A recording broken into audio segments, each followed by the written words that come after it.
श्रीगणेशाय नमः। श्रीविश्वनाथः शरणं। श्रीभगवते रामचन्द्राय नमः। सजयति सिन्दूरवदनो देवो यत्पादपङ्कजस्मरणं वासर्मणिरिव तमसां राशिन्नाशयतीं विघ्ननां। विनायकं प्रणम्यादौ देवी वाग्देवतां गुरुं संवत्सरफलं वक्षे जगतां हितकाम्यया। अचिन्त्यव्यक्तरूपाय निर्गुणाय गुणात्मने समस्तजगदाधार मूर्तये ब्राह्मणे नमः। तिथिवार नक्षत्र योग एवं करण ये पंचांग के 5 अंग होते हैं। इनके फल श्रवण मात्र से मनुष्य गंगा स्नान का फल प्राप्त करता है। नूतन संवत्सर के आगमन काल में प्रतिग्रहों में सभी घरों में ध्वजारोपण कर ब्राह्मणों के साथ पूजन आदि मंगल कार्यों का आयोजन करना चाहिए तथा देवता, गुरु, स्त्री एवं बालकों का वस्त्रालंकार आदि से पूजन कर पूजित देवज्ञ द्वारा पंचांग फल श्रवण करना चाहिए।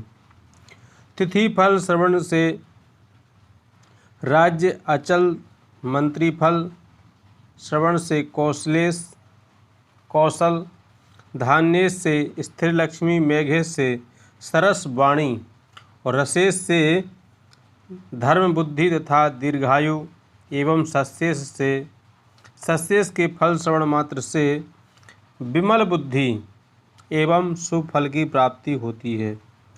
वर्ष के प्रथम दिन निम्ब के कोमल पत्तों को, निम्ब मतलब नीम के कोमल पत्तों को पुष्प के साथ चूर्ण बनावें तथा उस चूर्ण में मरीचि, नमक, हींग, जीरा एवं अजवाइन मिश्रित कर रोग शांत्यर्थं भक्षण करें।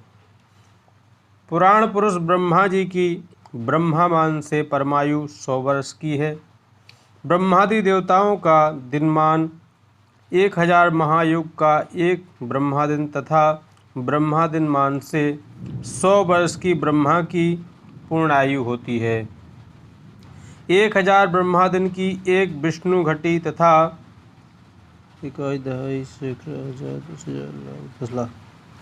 12 लाख विष्णुपदी 12 लाख विष्णु दिन का रुद्र की आधी कला तथा 1 करोड़ रुद्र दिन का एक ब्रह्माक्षर होता है।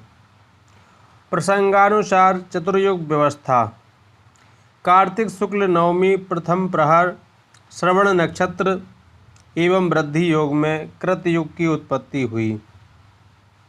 संध्यांश के सहित कृतयुग का मान 17,28,000 सौर वर्ष है। इस युग में भगवान के मत्स्य कूर्म, वराह एवं नरसिंह अवतार हुए। पाप 0% था तथा पुण्य 20% था। इस युग में हिरण्यकश्यप, प्रहलाद, बलि, बाणासुर आदि धर्मिष्ठ राजा थे और वैशाख शुक्ल तृतीया सोमवार रोहिणी नक्षत्र तृतीय प्रहर एवं शोभन योग में त्रेता युग का आरंभ हुआ। संध्यांश के सहित इसका मान 12,96,000 सौर वर्ष है। इस युग में वामन, परशुराम एवं राम ये 3 अवतार हुए। पाप 5% था तथा पुण्य 15% था। इस युग में विश्वामित्र, भगीरथ, दिलीप, मकरध्वज, दशरथ, राम, लवकुश इत्यादि राजा हुए। माघ कृष्ण अमावस्या शुक्रवार तृतीय प्रहर धनिष्ठा नक्षत्र एवं बरियान योग में द्वापर युगारंभ हुआ। संध्या संध्यांश के सहित इसका मान 8,64,000 सौर वर्ष है। इस युग में पाप 10% तथा पुण्य 10% था। भगवान कृष्ण एवं बुद्ध ये दो अवतार तथा अंग, पांडु, युधिष्ठिर, परीक्षित आदि धर्मनिष्ठ राजा हुए। भाद्रपद कृष्ण त्रयोदशी रविवार रात्रि कृतिका नक्षत्र एवं व्यतिपात योग में कलयुग का आरंभ हुआ। संध्या संध्यांश के सहित इसका मान 4,32,000 सौर वर्ष है। इस युग में पाप 15% तथा पुण्य 5% रहेगा। इस युग में वर्ण व्यवस्था नहीं रहेगी तथा भूमि बीजहीन हो जाएगी। कलयुग का स्वरूप पिशाच बदन, क्रूर, कलहप्रिय। कलयुग का स्वरूप कैसा है? बाम हस्त में लिंग एवं दाएं से जिह्वा पकड़कर नृत्य करता है। कलयुग में गंगा की स्थिति। कलयुग के अंत में पृथ्वी से गंगा लुप्त हो जाएंगी तथा विष्णु भी पृथ्वी छोड़कर चले जाएंगे। भगीरथ के प्रति गंगा का वचन। जब तक गुरु, आकाश देवता एवं तुलसी की पृथ्वी पर पूजा होगी, समुद्र में बड़वानल रहेगा, तब तक मैं तुम्हारे चले हुए मार्गों में पृथ्वी पर रहूंगी। ऊपर कथित स्थितियां कलयुगांत में उत्पन्न होंगी। अभी तो कलयुग का आरंभ है, 5,000 वर्ष ही बीते हैं और अभी तो शुरुआत है कलयुग की। ये कलयुग के अंत में इस तरह की स्थितियां उत्पन्न होंगी, समग्र कलयुग में नहीं। कलयुग का महात्म्य। धर्म से विरति तप होगा, सत्य भी चला जाएगा, पृथ्वी अल्प फलादि उत्पन्न करेगी, मनुष्य कपटी हृदय तथा मूर्ख होंगे, राजा प्रजा के रक्षण नहीं अपितु अर्थलोलुप होंगे, पुत्र पिता से बैर करेगा तथा दुर्जन सज्जनों को कष्ट देंगे। 84 लाख योनियों की व्यवस्था क्या होगी कलयुग में?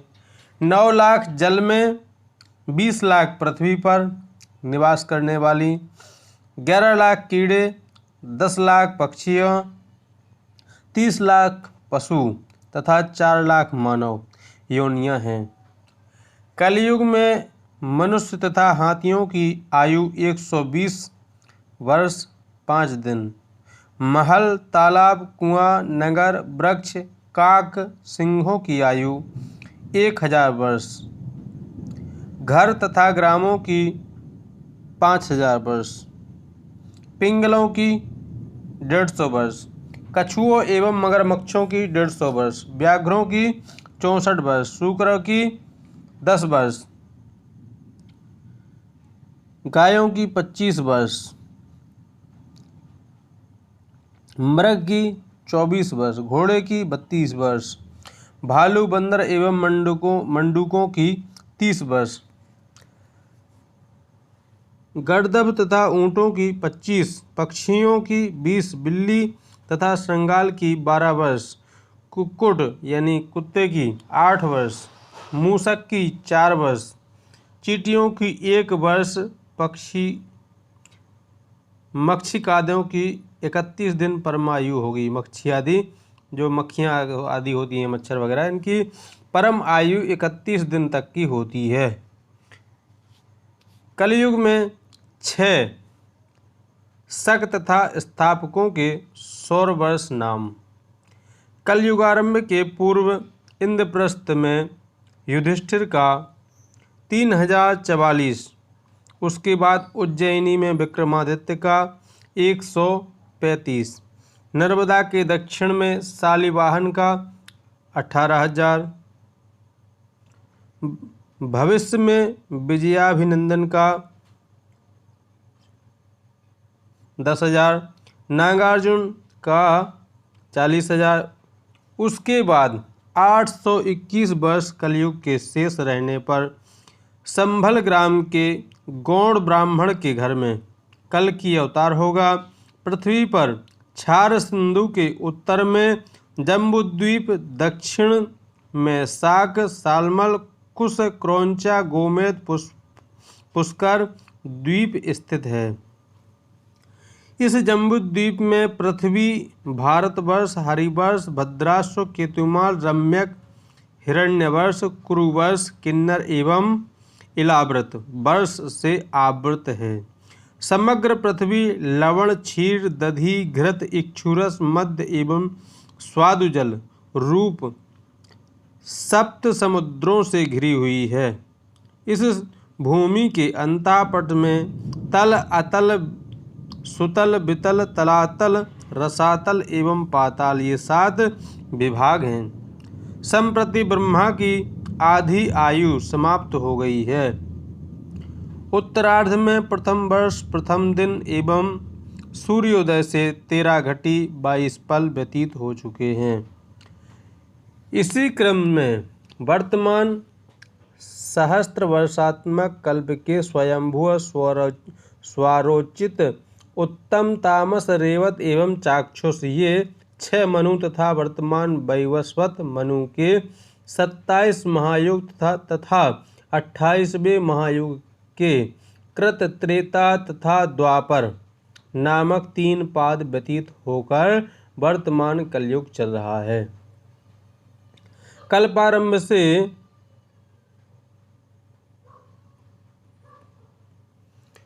19 अरब 55 करोड़ 88 लाख 5123 वर्ष कलयुगादि से 5123 महाराजाधिराज विक्रमादित्य के शासनारूढ़ काल से 2079 तथा सकारंभ से 1944 वर्ष व्यतीत हो गए। इस वर्ष के आरंभ से राक्षस नामक संवत्सर रहेगा।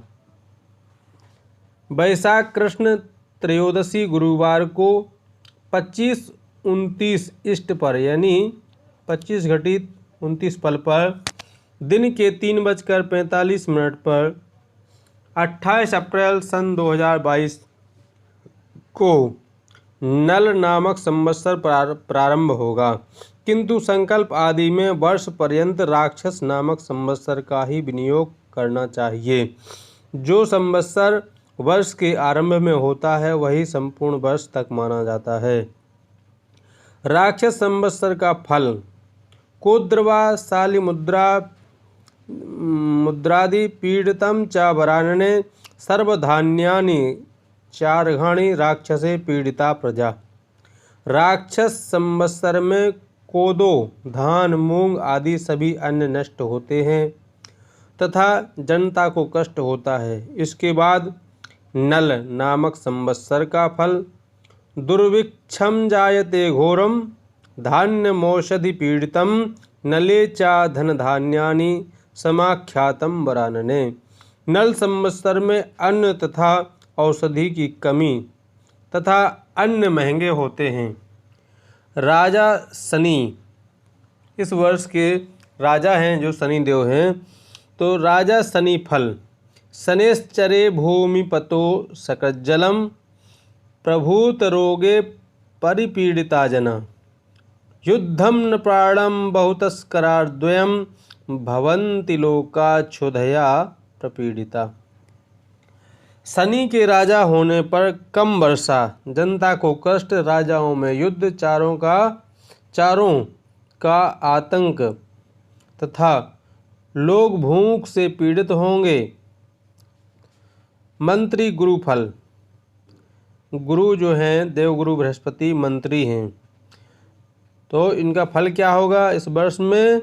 बोले विविध धान्य युता खलु मेदिनी प्रचुर तोय घना मुदिता जना नृपतयो जन पालन तत्पराः सुरगुरु ननु मंत्री समागते।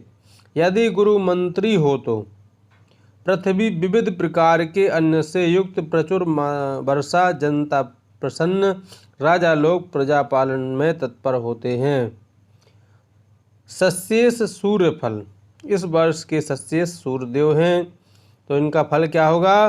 बोले सस्याधिनाथे तरणो हि पूर्वम धान्यम समर्घम बहवो पिचौरा युद्धम नृपाणम जलदा जलाढ्या स्वल्पम च सस्यम बहुभूरुकहाश्च। यदि सूर्य सस्येश हो तो सस्ते धान्य, चोरी की अधिकता, राजाओं में युद्ध, मेघों की अतिवृष्टि, कम कृषि तथा वृक्षों का उत्पादन अधिक होता है। दुर्गेश बुध, इस वर्ष के दुर्गेश बुध देव हैं। इनका फल क्या होगा? तो बोले विषय साम्य सुखम शशिजे प्रभो भवती राशि गते तु विशेषतः। शशि सुते यदि कोटक पाल के पथेषु द्रव्ययुजाम न भयम क्वचित्। यदि बुधदेव दुर्गेश हों तो सबको सुख साधन, समान भाव से प्राप्ति। बुध का अपनी राशि के हों तो पथिकों को मार्ग में कोई भय नहीं होता। धनेश शनि फल, इस वर्ष के धनेश जो हैं शनिदेव हैं, तो उसका फल क्या होगा? बोले द्रवण पे रविजे विरलम धनम गदरता धरणी पतया सदा। अधनिका वणिजा कृषि जीविनो द्विजा वरा परिपीडित मानसा। यदि शनि धनेश हो तो कम धन का लाभ, राजा रोग से पीड़ित, व्यापारी धन की कमी से के कारण, कृषि करने वाले तथा ब्राह्मण लोग मानसिक पीड़ा से संतप्त होते हैं। रसेश मंगल फल, यदि धरातनयो रसपो भवेन्नर सरासयुता जनता शुभा। नरपतिर्विषमो जन तापदो न जलदो बहुवृष्टि करो भुवि। यदि मंगल रसेश हो तो रस पदार्थों का कम उत्पादन, राजा द्वारा जनता को कष्ट देना, विषय व्यवहार करना तथा मेघ की कमी रहती है। धान्येश शुक्र फल, दुर्भिक्षम जायते स्वस्थम सर्वोपद्रव नाशनम। शुक्रे धान्याधिपे जाते महर्घम जायते ध्रुवम। शुक्र धान्येश हो तो सर्वत्र सुभिक्ष, स्वस्थता, सभी उपद्रवों का नाश तथा महंगाई होती है। नीरसेश शनि फल, तो शनि नीरसेश है इस वर्ष के, तो इनका फल है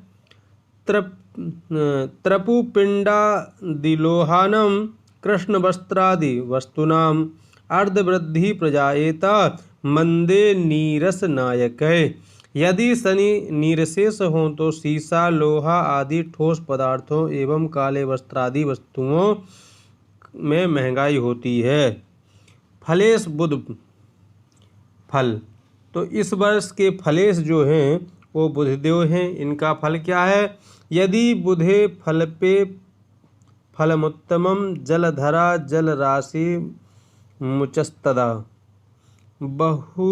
बहुतृणम कुसुमम कमलेरयुतम जनपदा जनसौख्य मुदान्विता। यदि बुध फलेश हों तो पृथ्वी पर फल का उत्तम उत्पादन, मेघ अधिक वर्षा वाले, घास फूल तथा कमल का अधिक उत्पादन तथा जनता सुखी रहती है। मेघेश बुध फल, अमृत रश्मि सुते यदि वारिपे बहुजलम तुषधान्य रसादिकम। द्विजवरा जन यजनोत्सुक चेतसो विविध सौख्य युता धरणी तदा। यदि बुध मेघेश हो तो अधिक वर्षा, भूसी वाले अनाजों तथा रस पदार्थों का उत्पादन, विप्र वर्ग तथा यज्ञ आदि में संलग्न तथा पृथ्वी पर विविध सौख्य होता है। 9 मेघों के मध्य तम नामक मेघ का फल, तमो मेघे न वृष्टि स्यात्। तम नामक मेघ में अनावृष्टि होती है। 12 मेघों के मध्य नंदसारी नामक मेघ का फल। नंदसारो महावृष्टि। नंदसारी नामक मेघ में अतिवृष्टि होती है। रोहिणी निवास पर्वत में का फल। पर्वते बिंदु मात्रश्च खंड वृष्टि। बोले यदि रोहिणी का निवास पर्वत पर हो तो अल्प वृष्टि अत्यल्प वृष्टि होती है। संवत्सर निवास। बोले संवत्सर का निवास कहाँ है महाराज? कुंभकार ग्रह, मतलब कुंभकार मतलब कुम्हार के घर का वास है संवत्सर का। तो इसका फल क्या होगा? बोले कुंभकार ग्रहे वासो तद्वर्षे मध्यमम फलम। यदि संवत्सर का निवास कुम्हार के घर में का हो तो वह वर्ष मध्यम होता है। समय वाहन अश्व घोड़ा। घोड़ा जो वाहन है उसका क्या फल होगा? बोले अश्वारूढ़ो वत्सश्च भूमिकंपो महाभयम राजानो विग्रहम यान्ति वृष्टिनाशो महर्घता। यदि समय वाहन घोड़ा हो तो भूकंप आदि उत्पादन महाभय की स्थिति, राजाओं में युद्ध तथा वर्षा की कमी होती है। वर्षा का आढ़क प्रमाण 96, जिसमें पर्वत पर 48% पानी गिरेगा, समुद्र में 24% और भूमि पर 24%। आर्द्रा में सूर्य का प्रवेश, जो विशेष मतलब बरसात का एक विशेष स्रोत होता है वो आर्द्रा के सूर्य में होता है। जब सूर्यदेव आर्द्रा नक्षत्र पर जाते हैं तो वर्षा अधिक होती है। तो ये कब होता है? साल में एक बार आता है। आषाढ़ कृष्ण नवमी बुधवार, मतलब आषाढ़ माह के कृष्ण पक्ष की नवमी तिथि और बुधवार के दिन। तारीख 22/6/2022 35:55 ईस्ट, मतलब रात्रि के 7:35 पर रेवती नक्षत्र शोभन योग तथा गरकर्ण में हो रहा है। आर्द्रा नक्षत्र का प्रवेश। तिथि नवमी फल। नवम्याम द्वितीयबांधनम। नवमी में आर्द्रा प्रवेश हो तो अतिवृष्टि, मूषक, टिड्डी आदि का प्रकोप होता है। बुधवार फल। बोले बुधे क्षेमम सुभिक्षम चा। बुधवार को आर्द्रा प्रवेश हो तो क्षेम तथा सुभिक्ष कारक होता है। रेवती नक्षत्र फल। नृप विध्वंस नादीनी पोषणक्षे कुरुते फलम। यदि रेवती नक्षत्र में आर्द्रा के सूर्य का प्रवेश हो तो शासकों का नाश होता है। शोभन योग फल। शोभन योगे सुभिक्षम जल संकीर्णम नृपास्वस्था शुभप्रदा। शोभन योग में सुभिक्ष वर्षा की कमी, वर्ष शुभप्रद तथा राजा लोग स्वस्थ होते हैं। वेला फल। रात्रो सम्याभिवृद्धे। रात्रि के समय आर्द्रा का प्रवेश हो तो फसलों में वृद्धि होती है। अब हम आपको बताएंगे संवत्सर फल। इस वर्ष के प्रारंभ में राक्षस नामक संवत्सर रहेगा। वैशाख कृष्ण 13 यानी त्रयोदशी गुरुवार 28 अप्रैल 2022 को 25-29 ईस्ट पर यानी 3:45 पर नल नामक संवत्सर का प्रवेश होगा। किंतु वर्ष पर्यंत संकल्प आदि में राक्षस नामक संवत्सर का ही विनियोग करना चाहिए। इस वर्ष राजा शनि तथा मंत्री गुरु हैं। राजा तथा मंत्री में परस्पर संभाव है, परंतु इस वर्ष राजा शनि है, इसलिए प्रजा को कई कष्टों से गुजरना होगा। जगन लग्न के विचार से लग्नेश बुध सूर्य राहु के साथ है, अतः प्रजा के कल्याण के लिए अनेक योजनाएं बनेंगी। अमेरिका को कई गंभीर समस्याओं का सामना करना पड़ेगा। गुरु पर शनि की दृष्टि से विमान दुर्घटना या भयंकर प्राकृतिक प्रकोप से हानि होगी। शनि मंगल का द्विंदश योग विध्वंस योग विश्व के कुछ राष्ट्रों में किसी विषय को लेकर स्थिति उग्र रूप धारण कर सकती है। मित्र देशों में भी राजनयिक संबंध अकस्मात बिगड़ सकते हैं। ऐसी स्थिति में राष्ट्रों में ध्रुवीकरण की प्रवृत्ति जोर पकड़ेगी। वर्ष लग्न के विचार से लग्नेश नीच राशि में है। शनि की दृष्टि होने से यह ग्रह स्थित विश्व में अघटित घटना चक्र का आभास कराएगी। किसी राष्ट्र विशेष में भूकंप, जल प्रबलव आदि प्राकृतिक प्रकोप से जनधन की हानि होगी।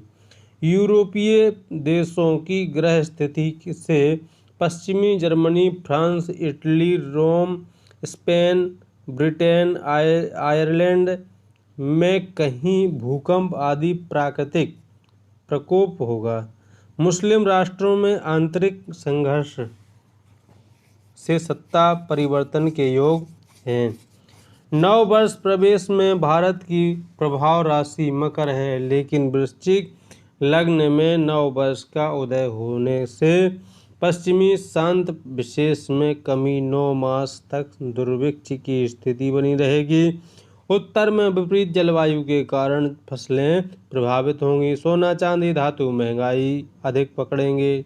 लोगों में विविध प्रकार के रोगों की व्याप्ति अधिक होगी। चोरी डकैती, लूटमारी एवं भ्रष्टाचार की वारदातें अधिक घटित होंगी।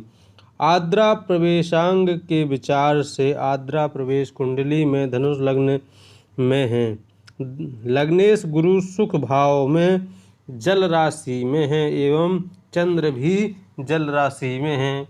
भारत के पश्चिमी व पूर्वी भागों में महाराष्ट्र, कर्नाटक, गुजरात, मध्य प्रदेश, राजस्थान, उड़ीसा, उत्तर प्रदेश, हरियाणा, पंजाब आदि के अधिक क्षेत्रों में गर्मी का तापमान अधिक रहेगा। भीषण गर्मी पड़ेगी। पश्चिमी पूर्वी भारत में मानसून की वर्षा तय समय पर होगी। कहीं दुर्भिक्ष सूखा पड़ेगा, इसलिए सामाजिक व सरकार को सावधान होने की आवश्यकता है। जलीय ग्रह शुक्र स्वराशि में बुध के साथ हैं, अतः कहीं बाढ़, भूस्खलन आदि प्राकृतिक प्रकोप से हानि होगी। शारद धान्य एवं ग्रीष्मिक धान्य के विचार से शरद ऋतु की फसलें पर्याप्त होंगी। ग्रीष्मकाल की फसलों में प्राकृतिक प्रकोप से हानि संभव है। यह रहा वर्षफल संवत 2079 और सन 2022 का। तो प्रिय दर्शकों, अगर आपको हमारा यह वीडियो अच्छा लगे तो इसे लाइक करें, सब्सक्राइब करें और कमेंट करें किसी प्रकार की आपको परामर्श की आवश्यकता है तो। और बाकी हम ईश्वर से उज्जवल भविष्य की कामना करते हैं। हर हर महादेव।